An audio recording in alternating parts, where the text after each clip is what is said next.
Prezados amigos, amigas, eu tenho um costume muito interessante aqui em Itabira.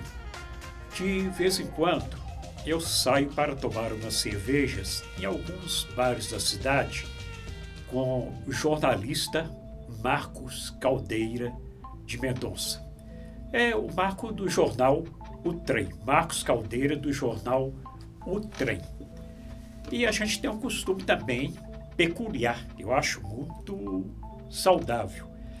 Nas vezes em que a gente sai para tomar uma cerveja, eu levo um livro para ele, dou de presente, e ele me presenteia com um livro. Numa dessas oportunidades, ele me presenteou com um livro que eu li e adorei. Um livro de pesquisa maravilhoso. Uma obra de uma itabirana de muito talento. Eu adorei o livro porque eu leio saboreando. Desde criança que eu leio livros saboreando. E esse livro aqui, com Luz de Ferreiro, eu li com muita satisfação. Eu tenho imensa vontade de compartilhar esse prazer meu com vocês, mas não posso. Como é que eu faria? Leria um capítulo por dia aqui? Impossível. Então o que eu fiz? Preferi trazer a autora do livro para conversar com a gente. Então estou recebendo aqui a professora Maura Silveira Gonçalves de Brito, itabirana ouro-pretana, assim como eu, para a gente bater um papo sobre esse livro maravilhoso. Professora, é um prazer recebê-la aqui na De Fato. Prazer é meu, né? Agradeço ao Fernando pelo convite e ao Marcos pela divulgação do trabalho de pesquisa, né? Que foi o que culminou, né, na nossa conversa aqui hoje. Professora, pesquisar é uma tarefa muito cansativa. A pessoa precisa desprender muito tempo, ter muita disponibilidade e paciência. É um trabalho de apuração muito complexo. Como foi feito esse trabalho de pesquisa e por que a senhora escolheu exatamente esse termo, o termo aforja? Por que essa produção, aforja, produção de utensílios de ferro? Certo. Bom, eu sou filha de um professor de história, né? Sou filha do professor Aloysio, os mais antigos aí talvez se lembrem dele. Ele foi professor na FID há muitos anos. E esse hábito de frequentar arquivo, eu aprendi com ele, né? Essa influência da história, não só na formação da sociedade, mas como uma profissão, né? É uma influência familiar e tudo, mas também pelo fato de que eu fiz o curso a graduação em História aqui na FUNSESI, né? Eu vivi em Itabira até 2004, por aí, e depois acabei indo para Ouro Preto para continuar a minha formação. E como eu fazia História, para mim sempre foi uma preocupação também associar o que eu estava vendo na sala de aula com a perspectiva do lugar onde eu vivo. E uma coisa que sempre me incomodou como itabirana e como pesquisadora é esse silêncio sobre a Itabira anterior ao século XX, né? Realmente tem essa característica. Né? Isso me incomodou bastante, né? Eu vivi a minha infância toda no campestre, então a passagem do trem levando minério faz parte da minha paisagem de infância, e isso também gerou sempre um questionamento de como era Itabira antes disso. E nas idas ao arquivo, que eu comecei a trabalhar com a pesquisa em inventários pós-mortem, né, dentro de uma perspectiva de história social para compreender esse século XIX itabirano. Porque há um certo silêncio e uma confusão que eu não acho que seja inocente. Um vácuo histórico ali, né? Não é uma confusão inocente da história da cidade, que é tricentenária, né? O Cônego Trindade já falava da formação da solicitação de uma capela em devoção a Nossa Senhora do Rosário em Itabira em 1705. Então, a capelinha rústica, o povoado, ele é tricentenário, né? E há essa confusão, como se Itabira começasse com a mineradora Vale lá em 42.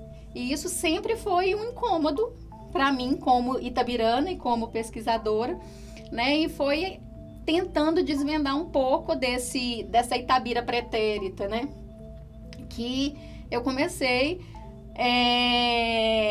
a me enfurnar mesmo no arquivo público itabirano, que é riquíssimo. Isso que eu ia perguntar, tem material bom, tem uma gama de material bom para uma pesquisa tão completa como essa que você produziu nesse livro? Sim, o arquivo de Itabira, né, a gente teve um episódio muito triste, né, que não foi só uma perda de patrimônio arquitetônico, né, que foi aquele incêndio que teve no prédio da Câmara na década de 40, né, aquele prédio da Rua Tiradentes, de 70, aquele prédio da Rua Tiradentes, e que parte da documentação referente ao século XVIII, a esses anos iniciais, acabou se perdendo naquilo ali.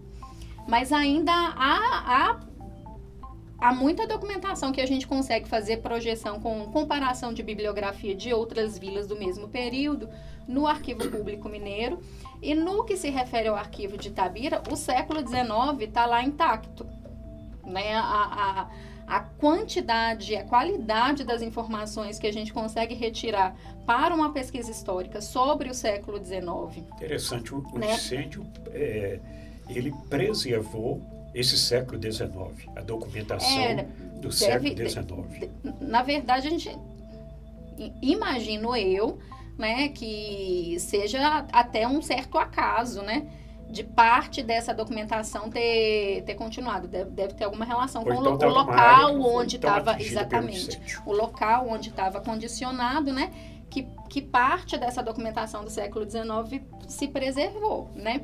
Então, uma das minhas preocupações enquanto historiadora também é de que haja uma política de ressalva desse acervo de tratamento permanente para que ele seja, de fato... Até mesmo a questão de segurança. Garantida a salvaguarda dessa documentação e que ele seja disponível à pesquisa para outros itabiranos que também, como eu lá na minha juventude, né, possam ter interesse em desvendar aspectos das outras Itabiras, né, que temos aí.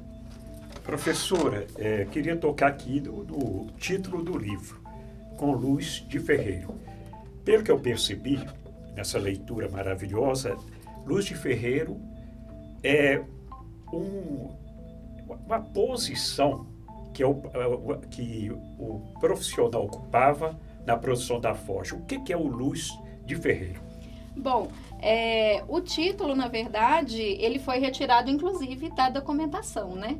A expressão com luz de ferreiro, ela estava presente nos inventários para se referir aos escravizados aprendizes do ofício de ferreiro. Isso aqui é o iniciante, então. É o aprendiz. A expressão com luz de ferreiro se refere àquele oficial, àquele artífice que está iniciando no aprendizado desse saber tradicional, né? Então, a expressão, para a gente ver a riqueza dessa documentação, né? Da documentação que eu retirei o título. E uma das questões que, né, esse livro, ele é a minha dissertação de mestrado, né? Que eu terminei em 2011 e o livro foi uma edição atualizada, né, da dissertação que foi publicada em 2021. Uma das questões que eu observei ao analisar os inventários pós-mortem, listas nominativas, que eram semelhante ao que seria um censo hoje, né?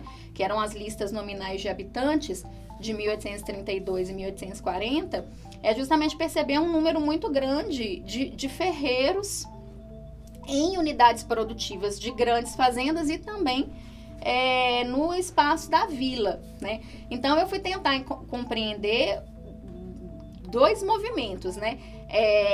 Num contexto da economia mineiro-oitocentista, né? Qual o impacto dessas atividades de produção e transformação do ferro nessa região de Itabira, num período em que outras vilas de povoamento antigo já estavam apresentando esgotamento, né, das minas de ouro, e como os relatos de Saint-Hilaire demonstram, esse não era o caso de Itabira, né? Ele descreve Itabira no início do século XIX, ele esteve aqui por volta de 1816, como um povoado florescente e com minas de ouro que ainda aferiam bastante lucro aos seus proprietários. Ele ainda fazia um alerta, né, que ele faz essa descrição da paisagem, né, de Vila Rica até Itabira, e ele vai mostrando, comentando como que a mineração predatória ela foi consumindo as fontes de mata e também as outras possibilidades de sustento dessas povoações. Ele estabeleceu, então, um contraste entre a situação pela qual Ouro Preto passava, que a mina de ouro estava em exaustão, e chegou aqui, não acontecia o mesmo fenômeno em Itabira. Exatamente, e ele faz um alerta, né, aos mineradores itabiranos, que eles soubessem usar essa riqueza do ouro para que ela não se esvaísse, né, e que fizesse com aquele... o relato dele é muito marcado por essa questão de decadência e prosperidade, né, como se ele estivesse deixando uma paisagem de decadência, e à medida que ele se aproxima da região que hoje a gente chama, né, das unidades administrativas de Santa Bárbara e Itabira, ele já começa a ver um quadro diferente, né? Por várias vezes ele usa essa expressão florescente para se referir ao povoado de Itabira. E é daí que eu estou chamando também essa região das Minas do Ferro, porque aí são preferências, vamos dizer assim, de outros pesquisadores também, né? Há um boom de pesquisa e de interesse muito grande pelo período colonial. Exatamente. E pelas minas do ouro. E isso acabou criando, não só no senso comum, mas também na historiografia durante muito tempo, uma ideia de que o século XIX teria sido marcado por uma involução econômica e por uma decadência. A gente nem trabalha mais com esse conceito de decadência, né? E quando a gente vai na documentação, o que se percebe é que a província de Minas no século XIX, ela vai ser marcada por uma diversidade de realidades, né? Um território de contrastes. Alguns territórios continuarão vinculados à economia de exportação. Por exemplo, o algodão no norte de Minas por muito tempo ainda vai permanecer. Outras áreas vai haver um reordenamento desses investimentos de capitais que antes eram investidos prioritariamente no ouro, né? Itabira está localizada numa região extremamente estratégica no contexto do mercado interno da província no século XIX, porque Itabira ela tem rede de comércio de produtos diversos para essas vilas antigas, ela tem rede de interligação de gêneros alimentícios com pequenas vilas aos arredores, ela é via de acesso a rotas, inclusive, de contrabando de diamantes no Cerro. Aqui pertinho. Né? Então, Itabira tinha uma posição muito estratégica, né, para esse escoamento de mercadorias diversas, que é uma característica dessa região no século XIX, que é o que a gente chama de uma agromineração, né? E dessa economia de abastecimento interno, que não é uma economia de subsistência, que durante muito tempo se colocou como sinônimo, né? Como se fossem atividades voltadas apenas para a sobrevivência. E não é isso que se verifica. É um mercado interno. Exato. E um mercado interno bastante dinâmico. O que a gente observa aqui, pelo seu relato aqui da viagem do Saint-Hilaire desde Ouro Preto, Vila Rica, né, até chegar a Itabira. Então a gente vê que começa num aspecto assim meio pessimista, e conforme você mesmo frisou aí, chegando aqui em Itabira, ele muda um pouco a tonalidade da narrativa dele. a gente vê que ele vê uma perspectiva muito mais otimista, um lugar já com um desenvolvimento maior, e não aquele pessimismo da exaustão do ouro. Não é isso? Sim. E aí, para a gente refletir também, né, além dos números das minas, que hoje a gente chama as minas de serviço velho, né, mas que são aquelas que são relatadas na documentação. Por exemplo, que as minas da Serra de Itabira, que compreendiam, né, a Penha, a subida para o Campestre, Conceição e Cauê. Né, aí tem esse circuito que muita dessa toponímia preservou, né, Serra do Meio, Periquito, a gente vê esses termos na documentação do século XIX também. Mas há outros fatores também que estão ligados à questão da organização social dessa vila, né, e a partir de 1848 cidade, que demonstram essa articulação econômica pulsante. Por exemplo, se a gente pensar que um dos meios de organização social e de apresentação material da riqueza, né, dessas vilas do século XVIII, por exemplo, a construção de templos e a criação de irmandades religiosas, a Irmandade de Nossa Senhora do Rosário de Itabira, por exemplo, o termo de compromisso dela é de 1807. 1807. E uma das coisas que não no livro, né, mas na tese eu já consegui ampliar, é justamente perceber a participação de muitos desses ferreiros na Irmandade do Rosário, como uma outra forma de construção de um espaço de sociabilidade para além do mundo do trabalho, né, onde principalmente aqueles, né, que ou eram escravizados, ou libertos, ou nascidos livres, filhos de escravizados, vão buscar construir meios de uma mobilidade, né? Porque quando a gente fala mobilidade social, mobilidade é tanto para cima quanto para baixo, né?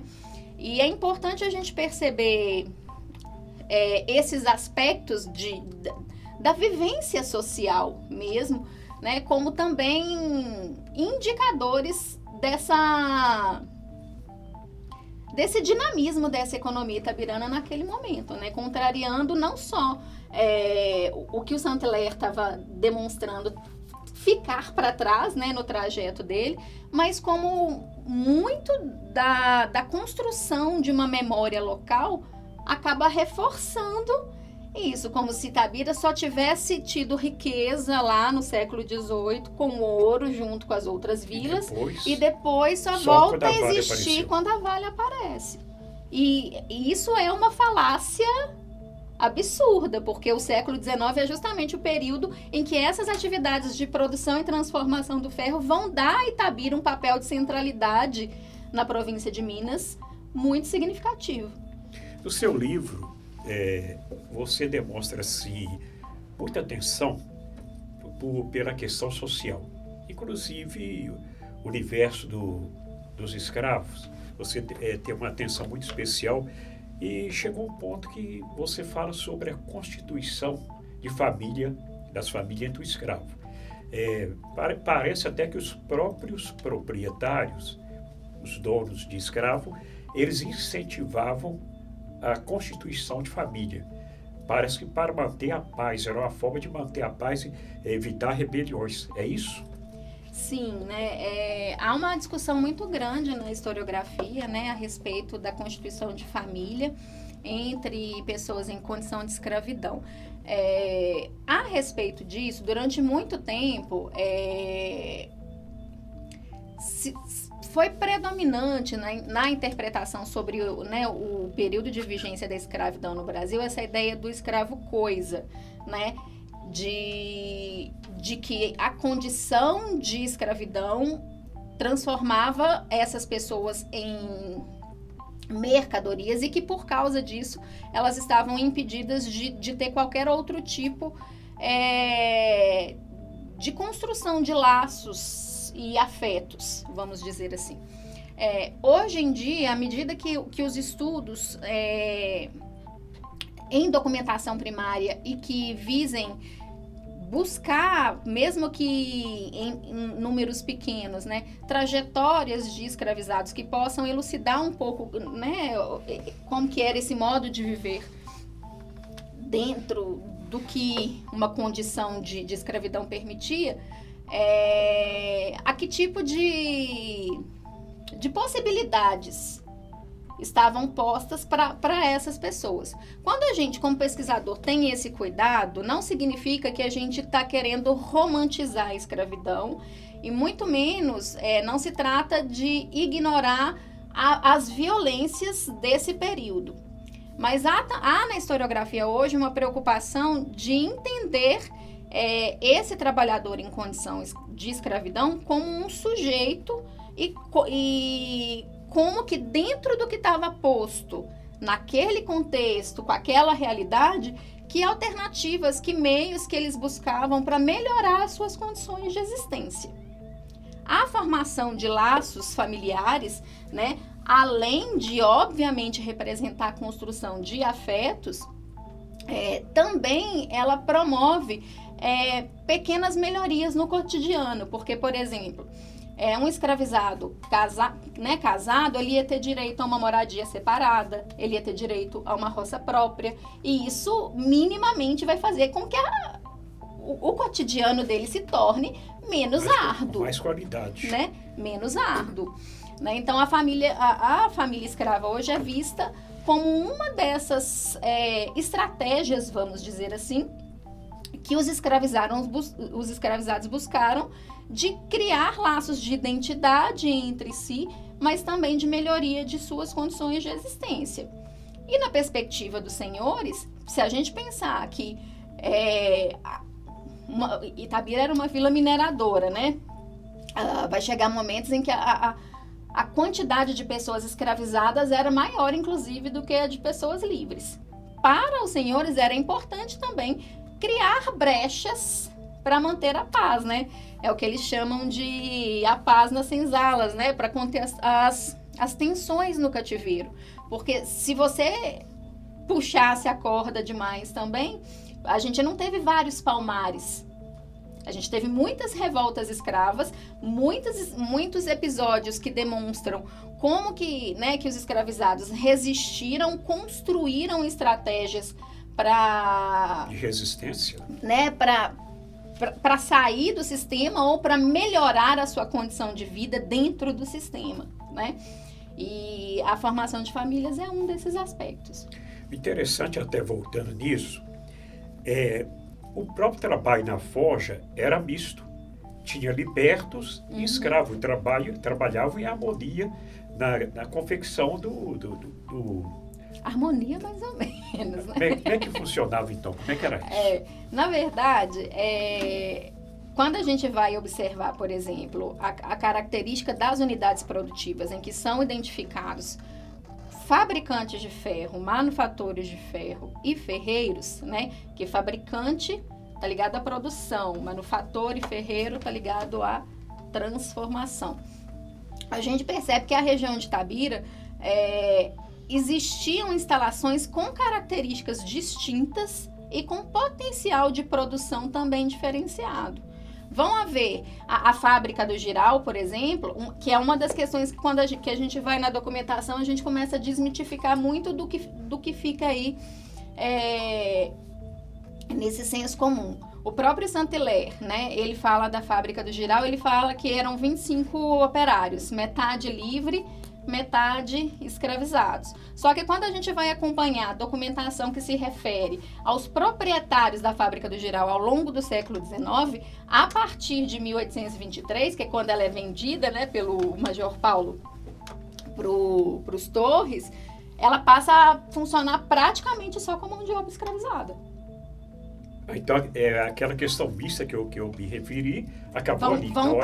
Vai estar presente, às vezes, nas instalações menores. Por quê? Porque vão ser unidades produtivas com potencial de produção menor, em que a mão de obra da família vai ser importante, os agregados da vizinhança, também vão ser importantes, e isso é um dos aspectos da aprendizagem, inclusive, né? Como que esses ferreiros, eles tenderam a se localizar em áreas específicas do espaço da vila, porque não era comum, por exemplo, quando a gente vai analisar os domicílios, a presença de mais de um ferreiro no mesmo fogo, né? Que é a moradia. Que é o conceito de fogo nessa documentação, é uma unidade familiar, mas também uma unidade de trabalho. Então, se não há presença de muitos ferreiros no mesmo lugar e há várias moradias de ferreiros próximas, sugere-se que eles estão trabalhando juntos. Né? Exatamente, essa percepção que eu tive. Isso eu falei até o termo harmonia, mas nem tanto. É porque quando a gente trabalha com escravidão, a gente precisa ter dois cuidados. Primeiro, de não romantizar o período e demarcar sempre que foi um aspecto de violência contra os outros, né? Mas a gente também precisa romper um pouco com essa ideia de que... Deixa eu pensar como eu vou falar sem ser mal interpretada. É preciso a gente entender os sujeitos do passado da mesma maneira que a gente pensa, às vezes, uma pessoa numa condição financeira difícil hoje. As pessoas hoje, elas tentam se virar. Você pode não ter um emprego fixo, você pode não, morar numa região de risco, enfim, você pode estar sujeito a várias dificuldades, mas você vai buscar dentro daquele seu contexto formas de melhorar minimamente o seu dia a dia. Acaba se adaptando, realmente. No passado isso também acontecia. Também? Isso também acontecia. É claro que dentro do que um contexto de escravidão vai permitir. A gente não está falando que esses sujeitos tinham um leque de opções à disposição deles. Não tinham. Eles estavam em condição de escravidão. Mas justamente o ofício, que era um ofício extremamente valorizado, justamente porque as atividades de transformação davam a Itabira esse papel descentralizado, um escravizado ferreiro, por exemplo, no inventário, ele valia mais do que um escravizado de lavoura. Então, aprender o ofício era uma possibilidade de ter uma dinâmica de trabalho menos controlada, por exemplo, do que de um escravo de lavoura, porque o ritmo de trabalho de um escravizado ferreiro, ele é ditado pela forja, ele é ditado pela própria prática. Então, isso permite que no seu dia a dia, ele vai ter, inclusive, uma mobilidade espacial maior. Uma coisa que eu achei muito interessante na sua descrição é sobre essa fábrica do Jirau.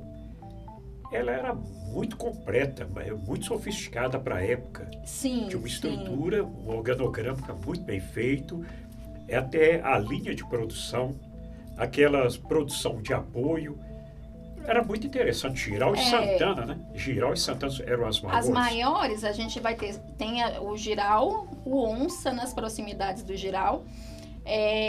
Na região do Rio de Peixe, eu consegui identificar algumas instalações de maior porte também, mas dessas não sobraram muitos vestígios materiais, né? E o que é hoje o sítio arqueológico do Jirau, né? Tá muito alterado, né? O que a gente tem lá hoje são blocos de escória, que era o resíduo, né? Que sobrava desse processo do derretimento, vamos dizer assim, do ferro. Porque quando a gente está falando de fundição no século XIX, obviamente a gente não está falando de ferro gusa, né? A gente está falando de um processo que os engenheiros metalúrgicos chamam de redução direta, né? Aquele minério de ferro, ele era retirado, né, das montanhas, ele era triturado. A forja do Jirau, inclusive, tinha um malho hidráulico, que era uma inovação, né, para o período.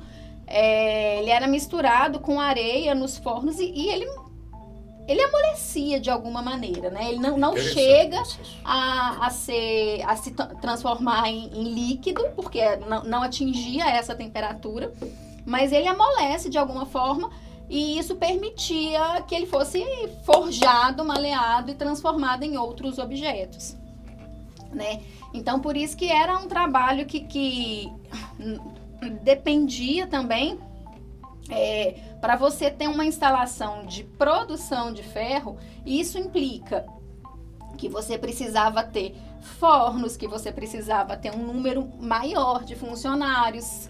No caso do Jirau, eu observo que ao longo do século XIX, ela tende a ser praticamente só com mão de obra escravizada. Você precisa ter terras em matas para produzir o carvão. Então, por isso que muitas vezes, quando a gente fala da memória das forjas, das fábricas, a gente ouve o nome dos proprietários, mas não eram eles que detinham o saber fazer, né? E é essa preocupação que eu tive muito no livro, de saber quem eram esses trabalhadores do ferro, que eram predominantemente pardos e crioulos, né? Na fábrica do Jirau, a gente tem identificação de 3 africanos como fundidores, e isso é uma informação importante, porque tem toda uma discussão a respeito da influência, né, dos saberes africanos na metalurgia em Minas Gerais. Agora, já nas instalações menores, que era só a forja, a gente já vai ser uma presença muito maior de pardos e crioulos. Crioulos é o termo que a gente usa na documentação. É o filho de africano, às vezes não era escravizado, é filho de africano nascido no Brasil, né? Que hoje é uma palavra que tem, né, um significado pejorativo e racista, mas na documentação do século XVIII o termo era usado para identificar esse indivíduo, que ele era filho de africanos nascido no Brasil. Você falou sobre a questão alguns africanos já chegaram aqui detentores da sabedoria de se fundir, da forja. Na África, o exercício da profissão era quase que sagrado, tinha todo um ritual, que você descreve muito bem aqui no seu livro. Era sagrado praticamente. É o rei guerreiro. O rei ferreiro, né? As comunidades da África Centro-Ocidental, né, vai ter toda essa perspectiva do mito do rei ferreiro, e como que essa prática ela vai atribuir não só poder sobre pessoas, né, no caso de um governante, mas também um aspecto simbólico, né, da dignidade daquela pessoa para ocupar aquele cargo, né?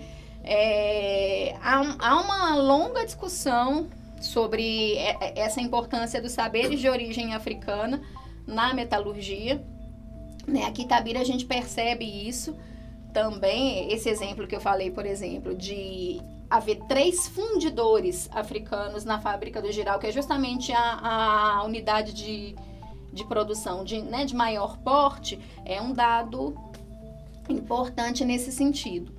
A minha perspectiva entendendo a prática do ofício de ferreiro como uma prática cultural, é entender essa prática. A gente precisa demarcar as origens dela, né? A gente tem a influência dos saberes africanos, a gente tem a influência, né, dos técnicos europeus que vieram, tudo, e a gente também tem intervenções locais que foram feitas, né, na construção desses fornos e no próprio formato dos malhos. Por quê? Porque uma prática, mesmo que ela se refira a alguma matriz cultural, né, que pode ser endógena ou exógena, ela é territorializada, né? Ela acontece naquele território, dentro das condições que estão postas ali, né? Então, né, eu faço esse retorno das influências africanas a esse saber, mas eu penso essa prática como uma técnica mista, né? Porque a técnica, ela ela vem com os sujeitos e ela se materializa na prática, né? E essa prática é territorializada. Professora, a gente está num momento histórico de Itabira crucial, muito importante. A exaustão das minas, agora de ferro, nesse momento estamos discutindo, Itabirana está discutindo nesse momento, a sociedade itabirana está em discussão a tal diversificação econômica. Percebe-se que naquele tempo, no século XIX, nos anos 800, já existia uma diversificação, pelo que a senhora expõe claramente aqui na sua produção, no seu livro. Sim, é o que eu estava comentando no início, né?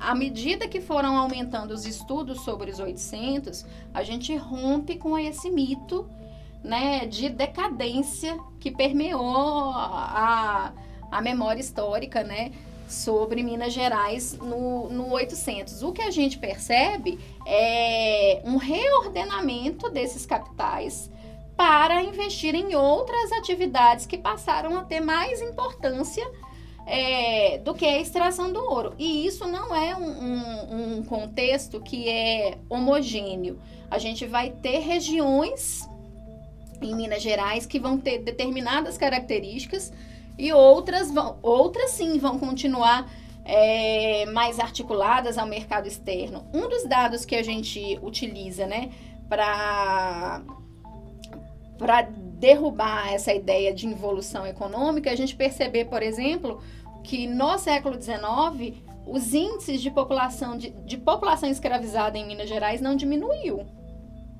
Então, se havia capitais para continuar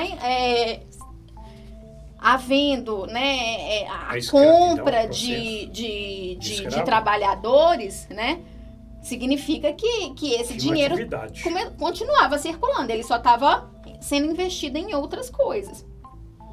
Essa região é uma região que vai ser muito marcada pelas atividades de transformação, né? A gente vai ter a questão da produção e transformação do ferro, a gente vai ter a mineração de ouro subterrânea, né? Que também já implica em outras tecnologias que a partir do final do século XIX ficam mais acessíveis aqui, né? E também as atividades de transformação de tecidos, né? Itabira, isso é o que se observa na província de Minas. Itabira a gente percebe em momentos diferentes as três atividades.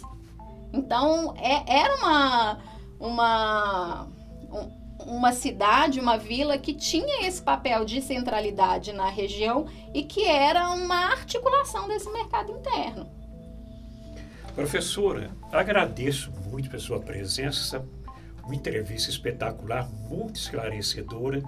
Eu acho que o itabirano precisa se interessar um pouquinho mais por esse lado da história. Eu também. Como você disse, principalmente os anos 1800, foram anos muito ricos, muito promissores, e que ficou um vácuo, uma era muito apagada. Então foi muito importante a sua presença aqui. Agradeço pela disponibilidade, pela boa vontade, por esse show que condiz com o livro. Quem quiser ler, eu faço questão, recomendo o livro espetacular. Muito obrigado pela presença. Espero que a senhora retorne brevemente com outras novidades a respeito das suas pesquisas. Sim, eu agradeço muito o convite, fico muito satisfeita de estar aqui falando de um assunto que eu adoro, né, e que faz parte da minha vida não só como pesquisadora, mas como itabirana também. Recentemente, né, a continuação desse trabalho, que é a minha tese de doutorado, ela já está disponível no repositório de teses da UFOP, onde eu amplio um pouco essa questão de que outros espaços de sociabilidade foram buscados por esses ferreiros, né? E aí que eu fiz todo esse trabalho que eu me referi a respeito da participação deles na Irmandade do Rosário, amplio uma discussão que eu já começo no livro, que é uma tendência do casamento de ferreiros com costureiras, né? Que era a importância de você ter um ofício que te permite autonomia, né? Garantia aos dois, na verdade, melhores condições, né? E também espero que haja não só por parte dos itabiranos de um maior interesse em pesquisar a própria história, mas porque me preocupa muito quando eu penso nos itabiranos jovens e crianças, que Itabira que está sendo apresentada para eles? Porque eu ainda tive uma memória de uma Itabira antes de mim. Esses novos itabiranos, eles estão muito tendenciosos a realmente acreditar que a Itabira começou com a Vale. E isso é muito triste, porque a nossa cidade tem mais de 300 anos, tem um acervo riquíssimo, tem um acervo riquíssimo aí disponível à pesquisa no Arquivo Público Municipal, né? Minha área de pesquisa está ligada a essa questão da economia mineiro-oitocentista, das atividades de produção e transformação e dos saberes tradicionais ligados aos africanos escravizados e libertos. Mas há outros assuntos que estão aí disponíveis para outras pessoas pesquisarem também, e espero que, né, que esse estímulo incentivo a essa nova geração aconteça. Bem, amigos, estamos encerrando mais uma edição do nosso Sala de Visita. Um abraço a todos e até a próxima edição.